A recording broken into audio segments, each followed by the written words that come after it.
And if you know me personally, you know that I love An Endless Ocean. He's a gospel artist. So I didn't understand why they were playing that particular song. I was like, what is going on? Why? Why? It's a Christian song. It's not a sex song. All right, guys, let's talk about Breath of Life.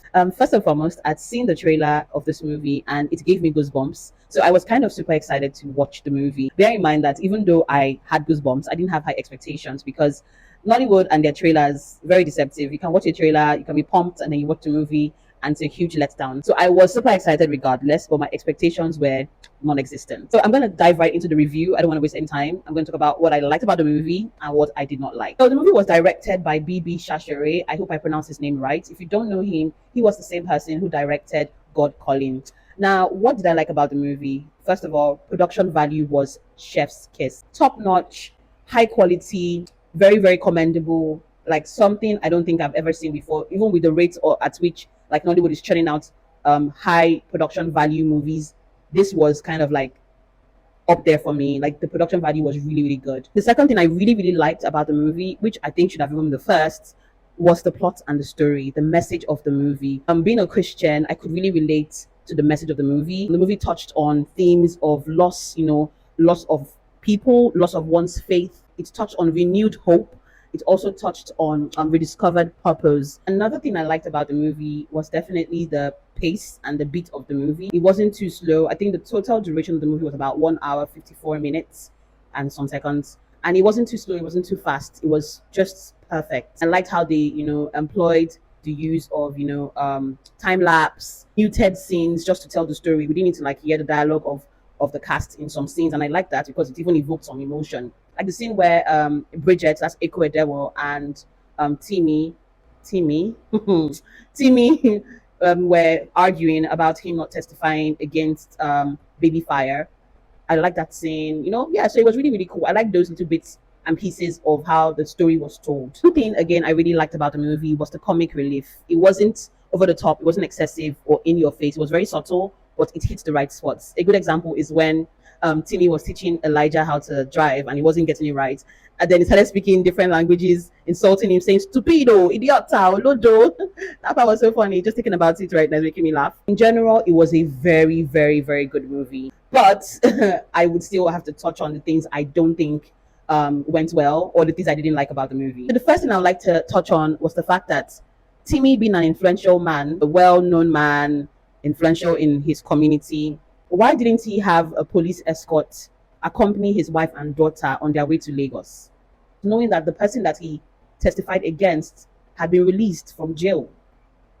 The second question I have to ask is, when Baby Fire was killed by Timmy, where were his goons? This guy, from all the scenes that he showed him, he was always with his guys, his henchmen, his goons.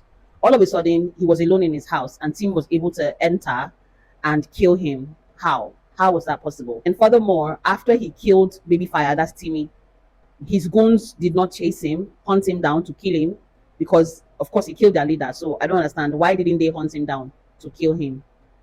That didn't also make sense to me. Another scene that raised my brows to the roof was the scene where Anna and Elijah were about to do and they started playing An Endless Ocean's Days and Nights. If you know me personally, you know that I love An Endless Ocean. He's a gospel artist. So I didn't understand why they were playing that particular song, because the song reverences God and talks about how God sees you through, certain trials and tribulations, and basically it's a Christian song. It's not a sex song.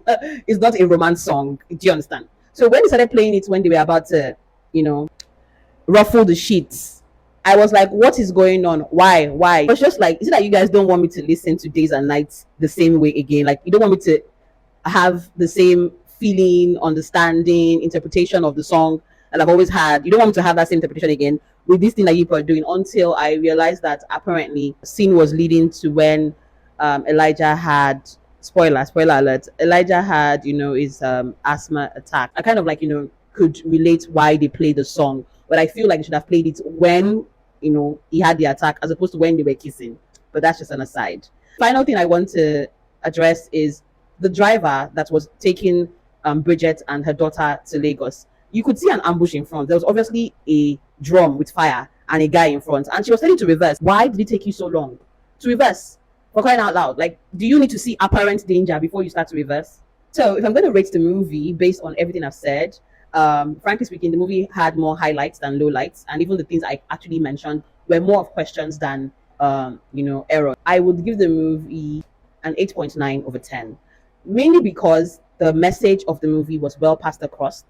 I also like the fact that the plot was solid, the story was well told, save for those little questions I had here and there. It was a very good movie. Production value was so, like, it was too good. I kept on like watching some scenes again and again just to soak it all in. So do I highly recommend a yes and a yes and a yes? Please watch Breath of Life if you've not seen it and enjoy yourself as you do. Till next time, bye guys.